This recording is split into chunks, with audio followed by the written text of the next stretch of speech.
大家好，今年5月份，我带领中国地下工程界的十几位同行，对奥地利、克罗地亚和新加坡的地下工程行业进行了短期考察。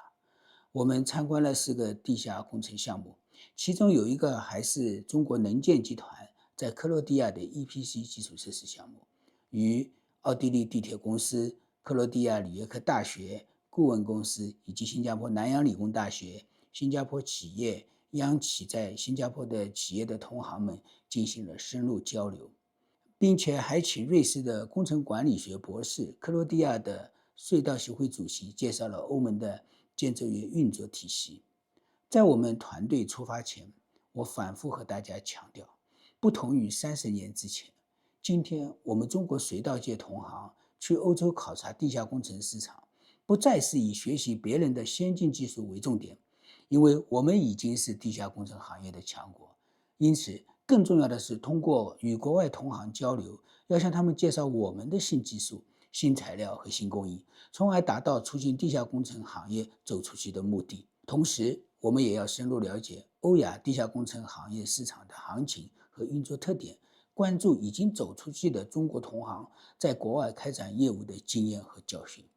正如我多次在不同场所所强调的，虽然中国国内的土木工程建设能力供过于求，但放眼全球其实是供不应求。在美国，过去的5年里，土木工程师的工资年年上涨；在日本，有些项目无法开工，也是因为找不到愿意实施的土木工程公司。我们在克罗地亚看到，以疫情前地震导致的破损建筑物至今都未修复，因为没有建筑企业实施。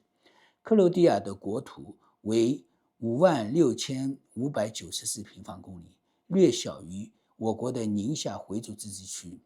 但他们居然没有能承接大型工程的总承包企业。在工地上，我们看到的建筑工人也都是从南亚如尼泊尔、孟加拉和菲律宾等国过去的劳工。我前2年就听说，在克罗地亚的中国公司的建筑工人根本不用担心没有活干。克罗地亚同事告诉我，建筑队伍供不应求的现象在未来几年只会越来越严重。反观中国，我们的建筑企业在国内的竞争日趋激烈，反差实在太大了。当然，新加坡的地下工程市场行情和东南亚有很大的不同，已经有不少中国央企、国企和民企进入新加坡市场，还有更多的中国地下工程行业的企业在积极行动，希望在新加坡这样一个规范法治的市场寻找机会。经过这次交流和以往与中国同行的沟通，我发现中国地下工程行业的民营企业有这样一个认知误区，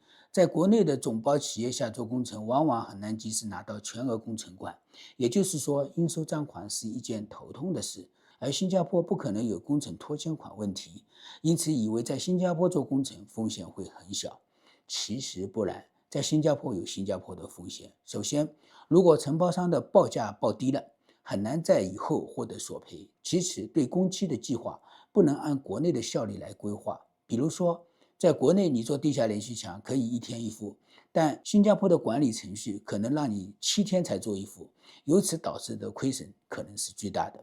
为了让欧洲同行全面了解我国地下工程企业的实力，我也打算今年下半年或明年组织欧洲一些国家的业主、承包商和顾问公司来中国实地了解中国地下工程行业内一些优秀企业的能力。虽然中国已有不少企业在国外承接基础设施项目，承接国外的基础设施项目并不代表一定能获取利润。无论是在东南亚还是在欧洲或者在中东，我们都可以看到一些中国企业吞下了巨额亏损的苦果。导致亏损的主要原因往往不是技术问题，而是商务、跨文化交流、语言障碍和项目管理。这也是我计划今年秋天再一次组织地下工程界同行实地考察欧洲市场的动因。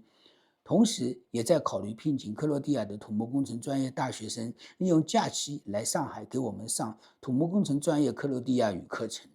我们这一次组织的考察效果还是非常好的，所有参与单位都非常满意。如果各位同行想进一步了解欧亚地下工程市场的真实情况，请关注白云说税的每一期节目，我们将在后续公布具体考察交流计划。好了，请大家下周末继续关注白云说书系列节目，让我们下次再见。